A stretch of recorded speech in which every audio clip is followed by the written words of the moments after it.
भाजपा किसान मोर्चा के प्रदेश अध्यक्ष संजीव देष्टा के 5 दिवसीय सिरमौर प्रवास के तहत शुक्रवार को राजगढ़ मंडल में किसान मोर्चा की बैठक आयोजित हुई। बैठक में विधायक रीना कश्यप भी मौजूद रही। संजीव देष्टा ने कार्यकर्ताओं से केंद्र सरकार के किसान हितैषी योजनाओं को बूथ और ग्राम स्तर तक पहुंचाने का आह्वान किया। उन्होंने प्रदेश सरकार पर किसानों और बागवानों से किए गए वादे पूरे न करने का आरोप लगाते हुए दूध खरीद, सब्सिडी और कृषि योजनाओं में लापरवाही का मुद्दा उठाया। उन्होंने बारिश से प्रभावित किसानों को शीघ्र मुआवजा देने की मांग भी की। बैठक में संगठनात्मक विस्तार और आगामी कार्यक्रमों पर भी चर्चा की गई। बहुत ही गर्व का विषय है कि आज हमारे बीच में हमारे भारतीय जनता पार्टी किसान मोर्चा हिमाचल प्रदेश के अध्यक्ष संजीव देष्टा जी आए हैं और इनके साथ में प्रेम चौहान जी सचिव हैं जो हमारे हिमाचल प्रदेश किसान मोर्चा के भारतीय जनता पार्टी के ये आए हैं। तो आज यहाँ पे जो किसान मंडल हमारा राजगढ़ है उसके सभी किसान मोर्चा के सदस्य यहाँ पे थे। अध्यक्ष ये हमारे तपेंद्र जी है और ये उपाध्यक्ष हैं जिला में सोमदत्त जी। तो आज सभी कार्यकर्ता यहाँ पे एकत्र हुए और देष्टा जी के विचारों को सभी ने सुना और जो किसानों के हित में जो मोदी सरकार ने कार्य किए हैं उसको जन जन तक पहुंचाने के लिए आज का मेन मुद्दा था बैठक का। बाकी संजीव जी विस्तार से इसके बारे में आपको बताएंगे। सिरमौर जिले के 5 दिवसीय प्रवास के दौरान पूरे सभी विधानसभाओं के मंडलों में बैठक करने के पश्चात आज राजगढ़ मंडल भारतीय जनता पार्टी किसान मोर्चा की बैठक हुई। यहाँ की जो किसान मोर्चा की टीम है उनके साथ कई विषयों पर चर्चा हुई और हमारे लोकप्रिय विधायक आदरणीय रीना कश्यप जी भी बैठक में उपस्थित रही।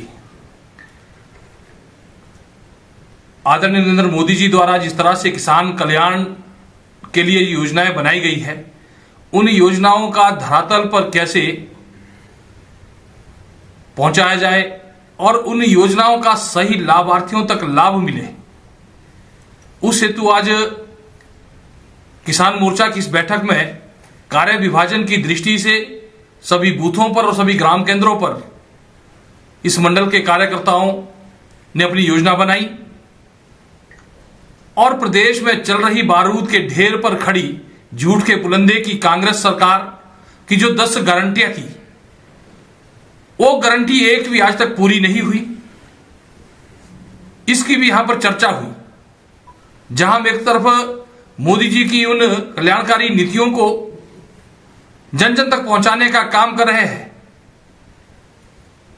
और आज चर्चा के माध्यम से एक बात की जानकारी कि अखबारों में तो प्रदेश की कांग्रेस सरकार ने जो एक वादा किया था कि हम दूध 100 रुपए लीटर और 80 रुपए लीटर खरीदेंगे, परंतु फिर उन्होंने अखबारों के माध्यम से कहा कि हम 61 रुपए दूध का रेट दे रहे हैं।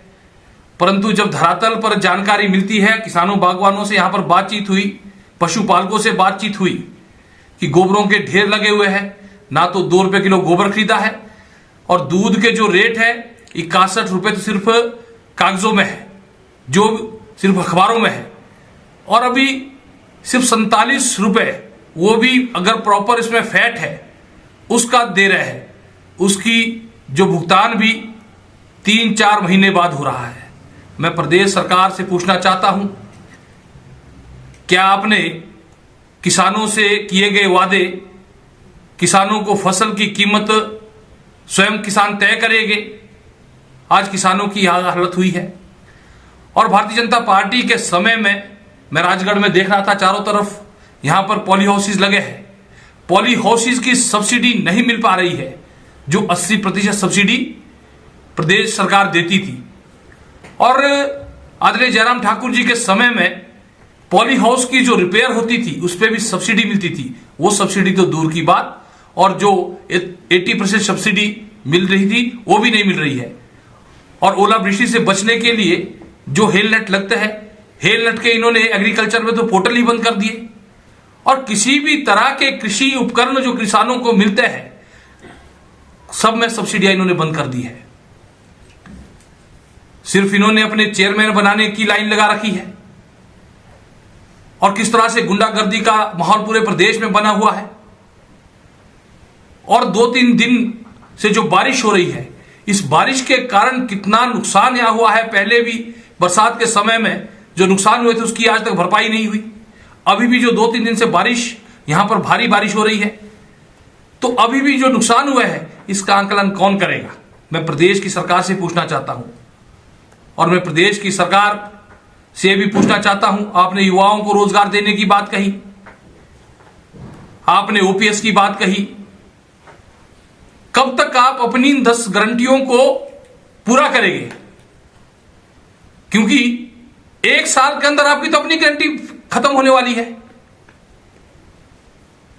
आप मोदी जी की योजनाओं को देखेंगे, चाहे प्रदेश सरकार में जिस तरह से भारतीय जनता पार्टी की सरकार सत्ता में रही, उस समय जो भी शिक्षण संस्थान खोले गए थे, उन सभी शिक्षण संस्थानों को, और चाहे वो अन्य संस्थान है, सभी संस्थानों को बंद करने का यदि किसी ने काम किया है तो इसका श्रेय प्रदेश की कांग्रेस की सरकार को जाता है।